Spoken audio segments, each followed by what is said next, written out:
Hello, how y'all doing? I want to talk about black women. Poor babies. Poor babies. Now, do I mean that all black women act like babies? No. Do I mean most black women act like babies? Yes.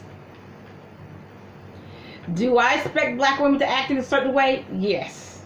They almost always going to act that way. If they go to Dollar Tree, they're never going to have their money ready. They're never going to have the debit card ready, the credit card ready. Never. And then they're gonna hold up the line for what, 20, 30 minutes, trying to dig around the purse for some money, and then they're gonna get mad at the clerk. Okay, that's childish behavior, babyish behavior. They can't find their money. They're always looking for a fight, 100% of the time. Black women are always looking for a fight, 100% of the time.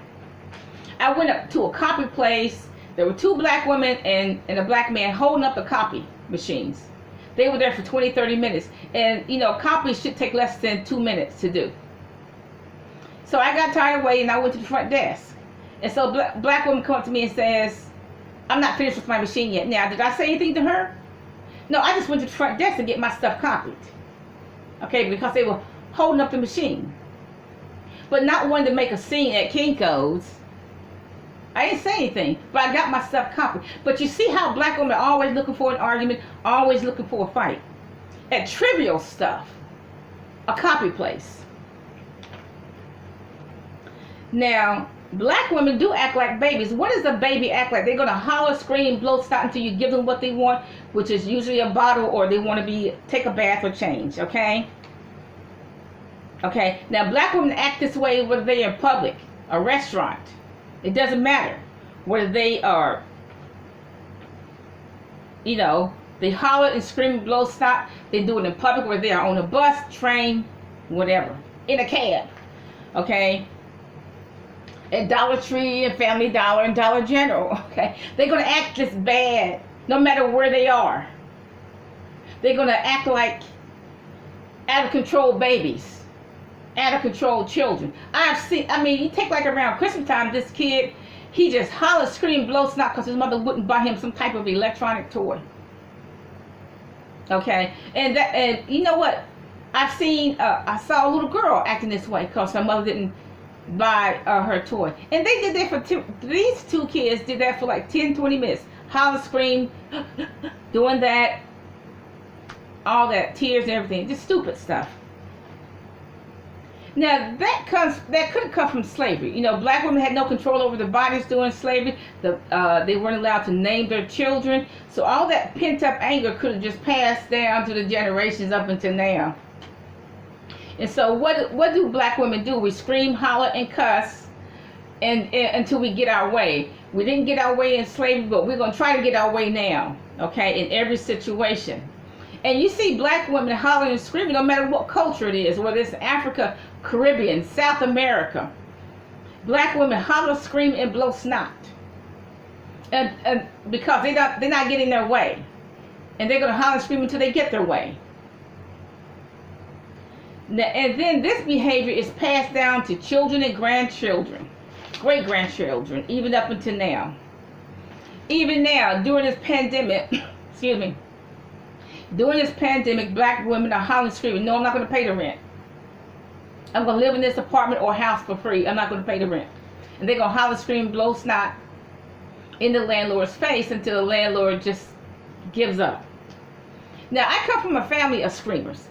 On both sides of the family tree, there's screamers. It took me years to get out of the habit of screaming, hollering, screaming, and blowing snot. It took me years to get out of the habit, to get into the habit of talking in a conversational tone. Itching. Okay. It just took me years to get into the habit of talking in a conversational tone.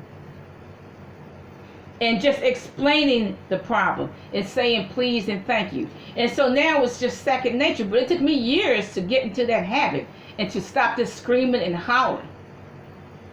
And all my sisters are screamers and hollers. And they're going to die screamers and hollering. My brother was a screamer. Okay? But all my sisters, they're going to die screaming and hollering.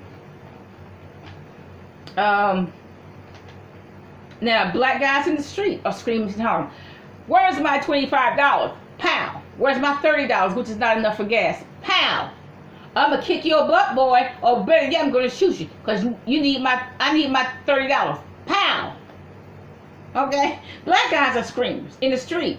In the prisons, the black guys scream to the top of their lungs all day, every day. What they gonna do, who they gonna beat up. They scream all day long, all day, every day. The black female prisoners, they scream all day long, every day, all day. Screamers.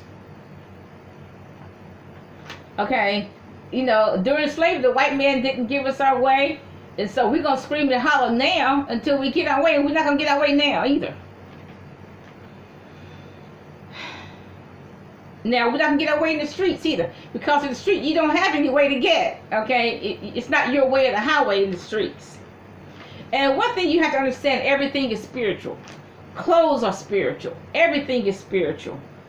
Provocative clothing is spiritual. You're attracting spirit of lust. When you wear provocative clothing, you're attracting demons. Now, when I was younger, teenagers and early 20s, I wore I call inappropriate clothing. Okay, and what that did was it attracted demons. It attracted spirit of lust, etc., etc. And so when you wear this provocative clothing, it attracts demons. Spirits. Everything is spiritual. When black women wear eyelashes, which makes them look like Muppets, they attract a spirit of lust. They attract demons. And so when black women have these little curly things around their hair, like baby hair, what they do is attract the spirit of a baby. They're going to attract a demon who's going to make them act like babies, even though they're grown. You know, howling, screaming, blowing snot because they didn't get their way. Okay, that baby hair, it attracts, instead of looking like a grown woman, okay, what it does is attract some kind of out of control demon. Now, you take, like, a lot of black men don't want us to grow up. They call us baby girl. We're not baby girls. Hey, baby girl. And then we call them baby boy. Come on, baby boy. Come over here and eat some dinner. Why don't we allow each other to grow up? All this baby boy stuff, baby girl stuff. That's my baby girl. No, we're not. We're grown women. That's my baby boy. He's a grown man. Whew. Now you take, like, now I admit, when I was young, I did wear inappropriate clothing, but I got out of that habit, and so I see women in the 50s and 60s still acting like babies. I mean, not only women from 18 to 40, 18 to 50, they act like babies, but you see women over 50 acting like babies, hollering, screaming, blowing snot. You know, personally, I like to avoid black women. I try not to park beside them in the parking lot, you know, at a mall or whatever. I try not to have any conversations with them when I'm out. If I'm shopping, I don't like to be behind them because I know they're not going to have their money ready ever. Okay? But look, you know, black women still act like babies. Okay, I'm not going to speak to you why. Because something happened between me and you when we were 16. So therefore, even though I'm in my 50s and 60s now, I'm not going to speak to you. I'm going to wait for you to kiss my butt before I speak to you. I mean, see, that's foolishness. That's childishness. Okay? Don't speak to my kids like your kids something special. Your snot-nosed kids are something special. Okay? Black women, stop acting like babies. Bye.